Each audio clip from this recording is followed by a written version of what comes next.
Hello বন্ধুরা, তো আজকে আমি রিভিউ করব টেলিকাস্ট এল কিড সিরাপ।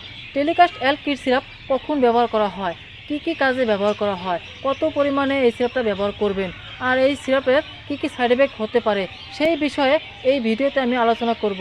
তো ভিডিওটা সম্পূর্ণ দেখতে থাকুন, আর চ্যানেলে যদি নতুন এসে থাকেন অবশ্যই চ্যানেলে সাবস্ক্রাইব করে নেবেন। তো চলেন ভিডিওটা শুরু করি। টেলিকাস্ট এল কিড সিরাপ লুপিন কোম্পানি বানিয়ে থাকে। এর দাম মোটামুটি 160 টাকা দিয়ে যে কোনো মেডিকেল অথবা অনলাইনে কিনতে পাবেন। এই সিরাপের ভিতরে দেওয়া আছে মন্টেলোকাস্ট 4 mg এবং লেভোসিট্রিজিন 2.5 mg।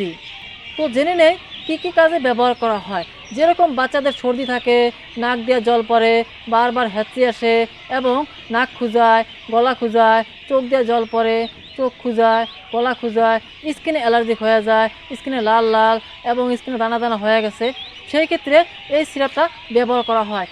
বাচ্চাদের অ্যাस्थমা এবং শ্বাস নিতে অসুবিধা হচ্ছে, বাচ্চাদের গলা খুসখুসায়, তখন এই সিরাপটি ব্যবহার করা হয়। বাচ্চাদের জন্য সর্দি এবং কাশির জন্য খুবই একটা ভালো ওষুধ। তো জেনে নেই এই সিরাপটা কত পরিমাণে ব্যবহার করবেন।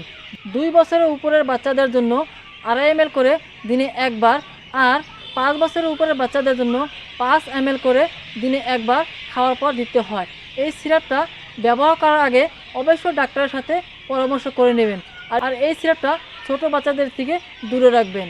এই সিরাপের কিছু পার্শ্ব প্রতিক্রিয়া হতে পারে, যেরকম মাথা ব্যথা, মাথা ঘুরানো এবং বমি বমি ভাব আর ঘুম আসতে পারে।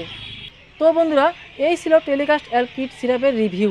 আপনাদের কাছে যদি ভিডিওটা ভালো লাগে থাকে অবশ্যই একটা লাইক করে দিবেন, আর এই ভিডিওটা আপনাদের বন্ধুদের সাথে শেয়ার করবেন যাতে ওরাও জানতে পারে। আর আমাকে একটু সাপোর্ট করে থাকবেন যাতে আমি ভালোভাবে ভিডিও বানাতে পারি, ভালো মাইক কিনে ভিডিও বানাতে পারি। তো দেখা হবে পরের ভিডিওতে। ততক্ষণ পর্যন্ত ভালো থাকবেন, সুস্থ থাকবেন।